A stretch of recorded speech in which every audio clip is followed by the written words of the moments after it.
का स्वागत है आप सभी का हमारे यूट्यूब चैनल सनातन सत्य ज्ञान में।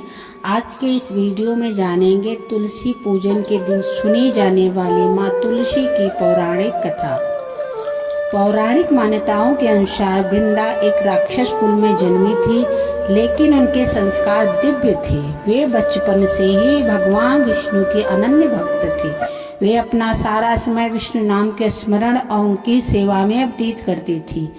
युवा होने पर उनका विवाह असुर राज जालंधर से हुआ। जालंधर कोई साधारण असुर नहीं, उसकी उत्पत्ति भगवान शिव के तेज से समुद्र में हुई थी, इसलिए उसे समुद्र पुत्र भी कहा जाता था। जालंधर बलशाली था, लेकिन उसका अहंकार उससे भी बड़ा था। जालंधर ने अपनी शक्ति के बल पर तीनों लोकों पर अधिकार कर लिया था। उसने स्वर्ग पर आक्रमण कर इंद्र सहित सभी देवताओं को वहां से निकाल दिया। जालंधर की शक्ति का सबसे बड़ा रहस्य उसकी पत्नी वृंदा का सतीत्व था। वृंदा इतनी पवित्र और धर्मपरायण थी कि उसकी भक्ति जालंधर के लिए एक अभेद्य सुरक्षा कवच का काम करती थी। जब तक वृंदा का सतीत्व अक्षुण्ण था, तब तक काल भी जालंधर को छू नहीं सकता था। स्वयं महादेव शिव भी जालंधर को युद्ध में पराजित नहीं कर पा रहे थे, क्योंकि वृंदा का तप जालंधर की रक्षा कर रहा था। जब देवताओं का कष्ट बढ़ गया तो वे भगवान शिव की शरण में पहुंचे। शिवजी ने जालंधर को युद्ध के लिए ललकारा।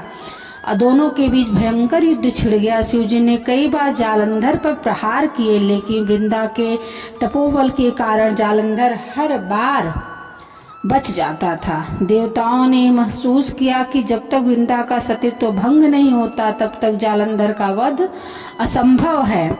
अंत में सभी देवता भगवान विष्णु के पास पहुंचे और उनसे इस संकट का समाधान खोजने की विनती की।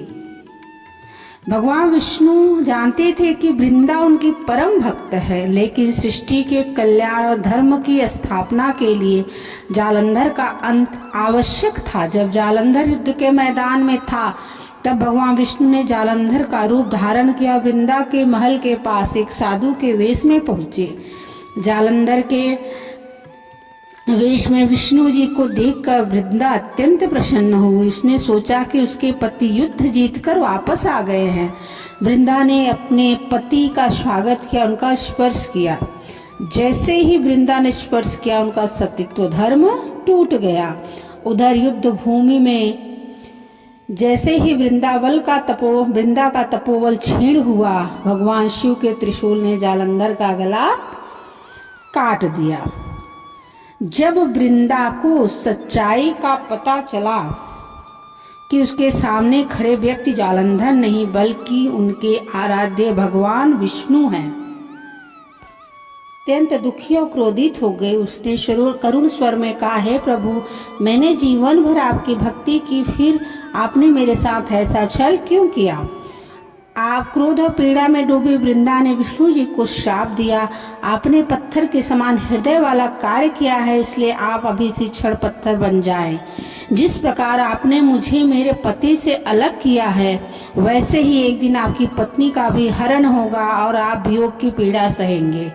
श्राप देते ही भगवान विष्णु पत्थर बन गए। समस्त ब्रह्मांड में हाहाकार मच गया। माता लक्ष्मी ने वृंदा से प्रार्थना की कि अपना श्राप वापस ले ले, अन्यथा सृष्टि का संतुलन बिगड़ जाएगा।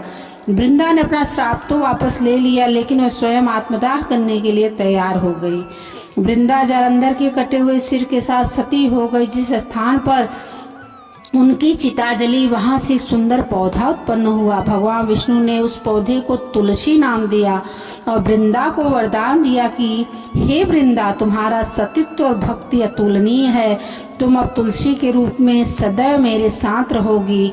मैं पत्थर के रूप में, शालिग्राम के रूप में तुम्हारे चरणों में निवास करूंगा। मेरे किसी भी भोग या पूजा में जब तक तुम्हारा पत्ता नहीं होगा, मैं उसे स्वीकार नहीं करूंगा। तुलसी को हरिप्रिया कहा गया, जिसका अर्थ है भगवान विष्णु को अत्यंत प्रिय। इस पौराणिक घटना की याद में हर वर्ष कार्तिक मास के शुक्ल पक्ष की एकादशी के दिन तुलसी विवाह संपन्न कराया जाता है। इसमें माता तुलसी का विवाह भगवान शालिग्राम के साथ पूरे विधि विधान से किया जाता है। माना जाता है कि जो व्यक्ति तुलसी विवाह कराता है उसे कन्यादान के समान पुण्य फल की प्राप्ति होती है, उसके घर में सुख समृद्धि का वास होता है।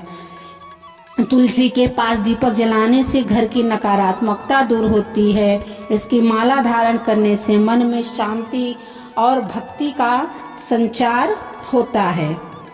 यह थी आज की वीडियो। अगर वीडियो अच्छी लगी हो तो हमारे चैनल को सब्सक्राइब कीजिए, लाइक कीजिए और कमेंट जरूर से कीजिएगा। कमेंट में ओम नमो भगवते वासुदेवाय जरूर लिखिए। सभी को श्री शिवाय नमस्तुभ्यम। हर हर महादेव। श्री शिवाय नमस्तुभ्यम। जय भोलेनाथ। भगवान श्री हरि माँ तुलसी की कृपा आप सबके परिवार पर बनी रहे।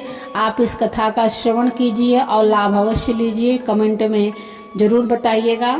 जय भोलेनाथ। श्री शिवाय नमस्तुभ्यम।